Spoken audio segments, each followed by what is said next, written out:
we are going to introduce you to our chief guest. हमारे जो आखिरी chief guest है, तो वो अभी स्टेज पे आएंगे. Our supervisor and our principal madam will be introducing him to you. For that, 15-20 minutes you have to keep quiet. शांति से बैठो. आपके बच्चे बहुत disciplined हैं. All the students of pre-primary section साधना विद्यालय are very much disciplined. So I hope disciplined बच्चे के disciplined parents. Right now, all the mothers and all the fathers, आपके बच्चे बहुत disciplined हैं, इनके लिए होने वाला है. So prove yourself that you too are very much disciplined. Sit quietly, enjoy the second half. लेकिन उसके पहले vote of thanks है और introduction of our chief guest. I want all of you to fold your hands and finger on the lips. And all of you. सगळ्यांचं स्वागत आहे. पुन्हा एकदा स्वागत करते. मगाशी स्वागत झालंय, पण आता आपले चीफ गेस्ट वरती आलेले. Good morning.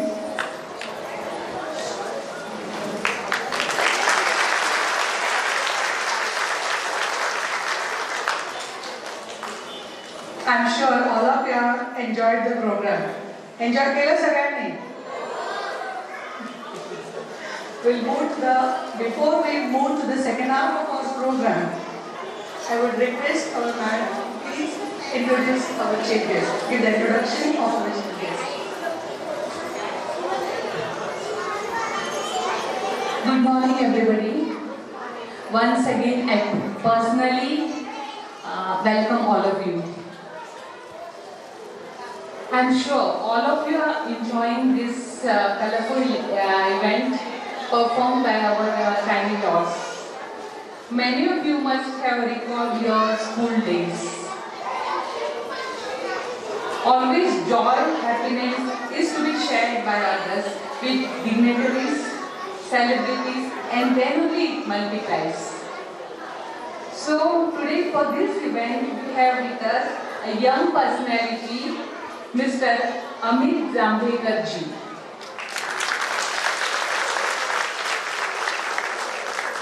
He is a well-known celebrity of Marathi theatre.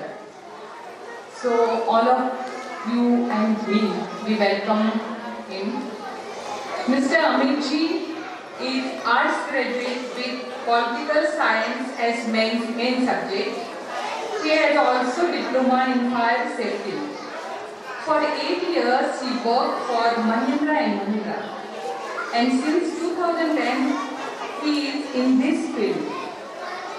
Mr. Amit ji is a born artist and has a very long career in theatre, film, and TV serials. He has a versatile experience in this field. At present, his well-known Marathi drama Code Mantra has become super hit. In this, he has a major role of Army Commando Balwinder Singh. You can watch his versatile performances in various Marathi dramas like मी नथुराम गोडसे बोलतोय, वाऱ्यावरची वरात, नाटक हा माझा, वादळ निळ्या क्रांतीचे, darling darling, लग्न ठरलंय माझं, and many more. And in various TV serials on Star Pravah, Colors, and Me Marathi channels. Also, he acted in some Marathi films like Pratibha, Lokmanya, Ye Parthini. So I think a perfect and experienced personality is here to appreciate our tiny tots. Amit's self-experience and guidance will definitely be a keynote for our parents. On behalf of our staff, parents, I wish Mr. Amit Jambhekar good luck, grand success, and bright future in his career. Thank you.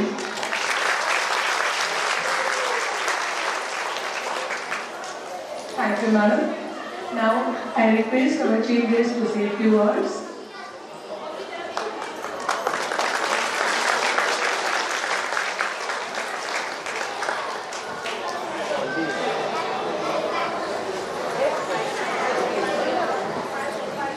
Honorable Sadhana Vidyalaya, respected madam,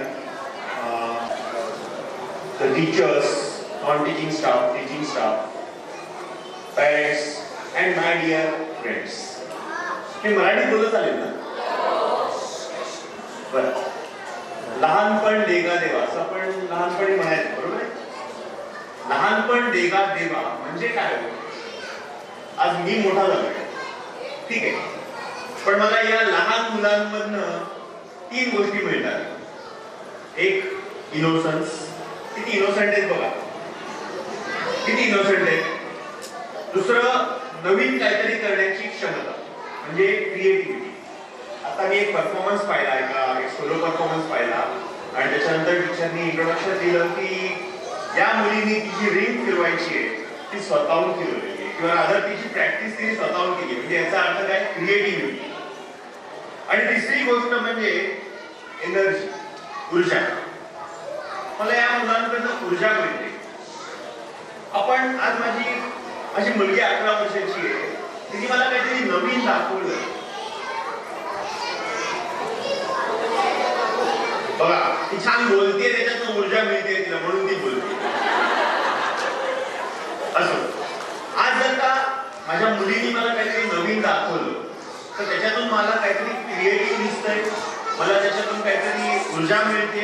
आणि मला त्याच्यात सगळ्यात महत्वाची गोष्ट आहे ती म्हणजे confidence जाणवतोय.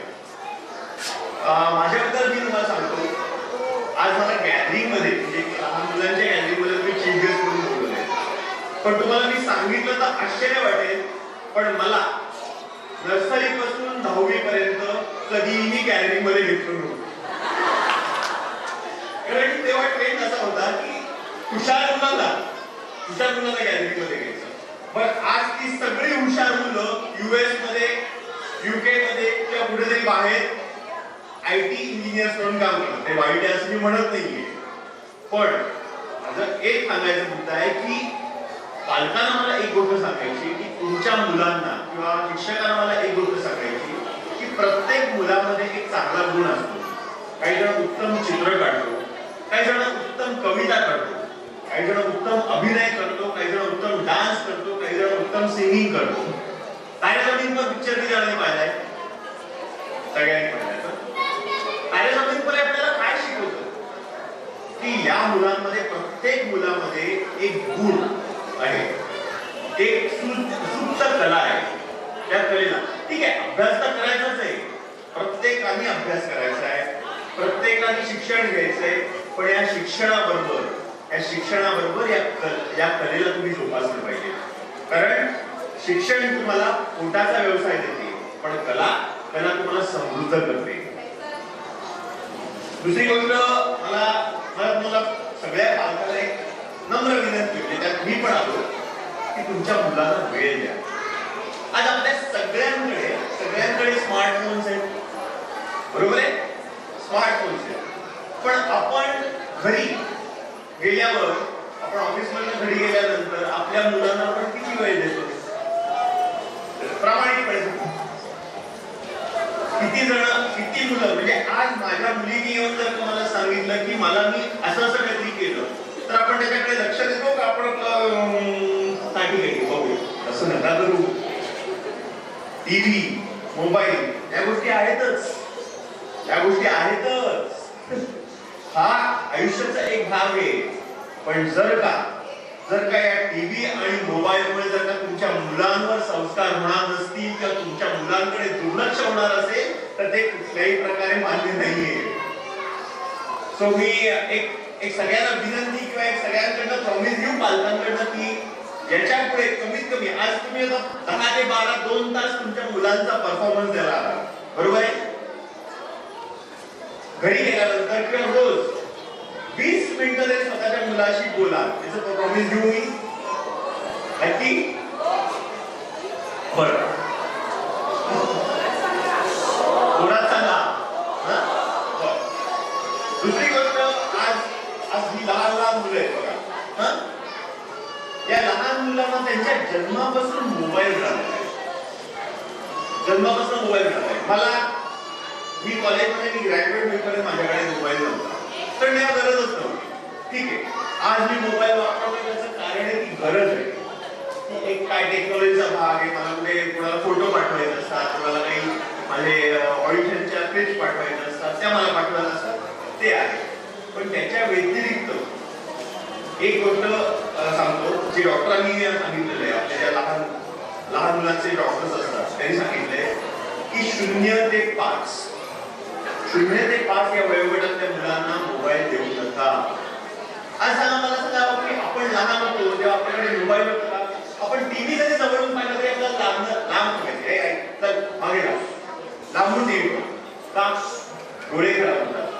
मग जर का जवळून टीव्ही बघितल्याने जर का डोळे खराब होत असतील तर मोबाईल एवढ्या जवळ घेऊन जर का मोबाईल एवढ्या लहान मुलांनी जर का मोबाईल सारखा हे केला की बघा एक छोटी मुलगी मला ठीक आहे, मला हे नाही, पण मला सांगायचा मुद्दा हा आहे की 0 ते 5 या वयोगटातल्या मुलांना जर का तुम्ही मोबाईल दिला तर त्यांची दृष्टी लवकर कमी होण्याची शक्यता आहे.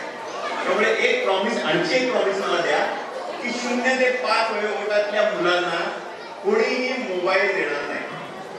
नक्की? हा, मोठ्याने ऐकून आलं मला. थँक्यू. बरं मोबाईल द्यायचा मग काय करायचं, आमच्या मुलांनी काय करायचं, मग खेळायचं कुठे आहे ना, बाहेर खेळा. आज मला सांगा, आपण जेव्हा लहान होतो लपाछुपी खेळायचो, डबाई स्पाईस खेळायचो, लगोरी खेळायचो, कबड्डी खेळायचो, खो खो खेळायचो. हल्लीच्या मुलांना माहितीये का हो हे खेळ? माहितीये का नाही माहिती? पण ती माहिती करून देण्याची जबाबदारी कोणाची? आपलीच आहे ना. आज कमीत कमी अर्धा ते 1 तास प्रत्येक मुलांनी मोकळ्या हवेत खेळलं पाहिजे. म्हणजे आजची मुलं खेळत नाही, खेळतात ना मुलं, खेळतात पण व्हिडिओ गेम्स खेळतात, मोबाईलवर गेम्स खेळतात. आणि त्यांचा जर का विकास व्हावा अशी तुमची इच्छा असेल तर मुलांना 1 तास मोकळ्या हवेत खेळायला परमिशन द्या. अजून मला सांगायचं म्हणजे हल्लीची मुलं वाचन करत नाही. आपण सगळे टीव्ही बघतो, तर टीव्हीवर काय बघतो? टीव्हीवर टीव्ही सिरियल्स बघतो किंवा टीव्हीवर चित्रपट बघतो किंवा कार्टून शो बघतो. किती मुलं आज वाचतात? किती मुलं वाचन करतात? रोजचा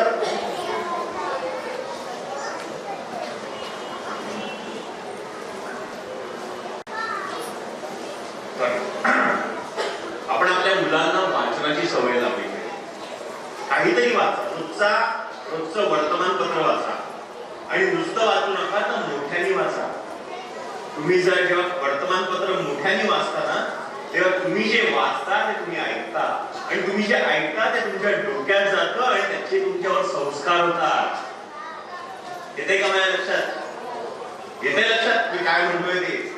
त्यामुळे मुलांवर चांगले संस्कार करा, त्यांना उत्तम भाषा बोलायला शिकवा आणि त्यांना चांगल्या सवयी लावा.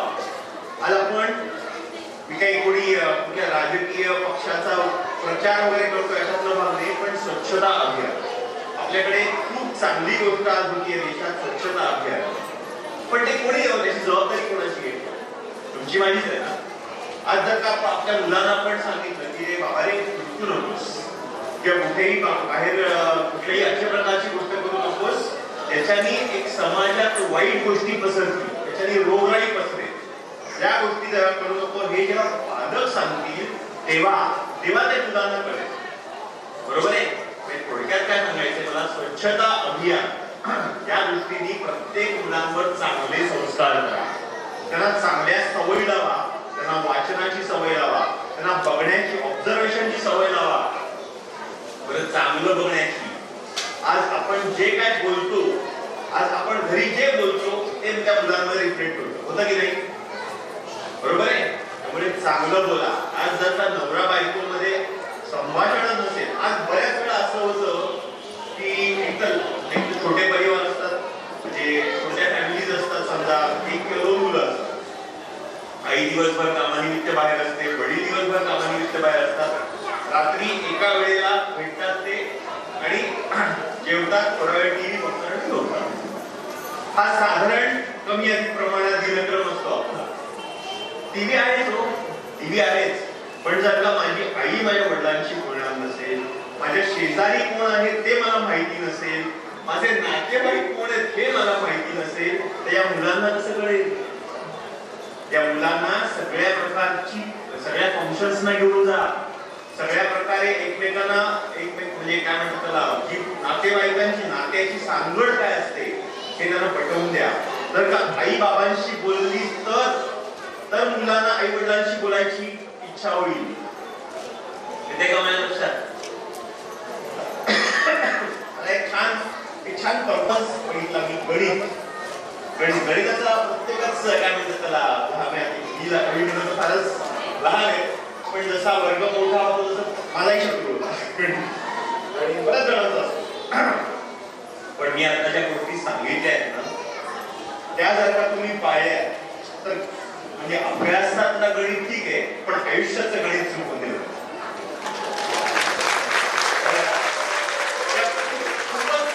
छोट्या छोट्या गोष्टी आहेत पण याचं खूप म्हणजे प्रकर्षाने पालन करा. कारण आपल्या मुलांवर आपली मुलं हे उद्याचं भवितव्य आहे.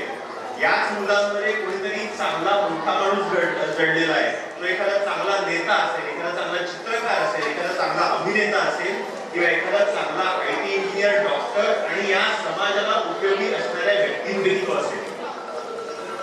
पण जर का तुमच्या आयुष्याचं तुमच्या लहान मुलांचं गणित आत्ता चुकलं तर मग ती गणिताची घडी आयुष्यात कधीही बसणार नाही. एवढंच बोलून मी माझे 2 शब्द संपवतो. सगळ्यांना खूप खूप शुभेच्छा आणि सगळ्यांना ऑल दी बेस्ट करिअरसाठी. Thank you very much. Thank you for very very very good messages. मला वाटतं सगळ्यांना आवडलं असणार भाषण. आणि आम्ही जे रोज सांगण्याचा प्रयत्न करत असतो ते एका वेळेस तुम्हाला सगळ्यांना सांगितलं त्याच्याबद्दल थँक्यू त्यांना. Now I request our chief guest to accept our token of love.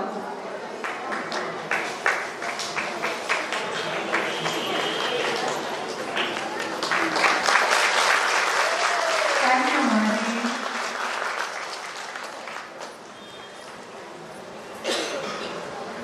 Actually, त्यांना मी सगळ्यांना मला मदत केली. म्हणजे शाळेतच काम करतात ते आमचे सेवकच आहेत.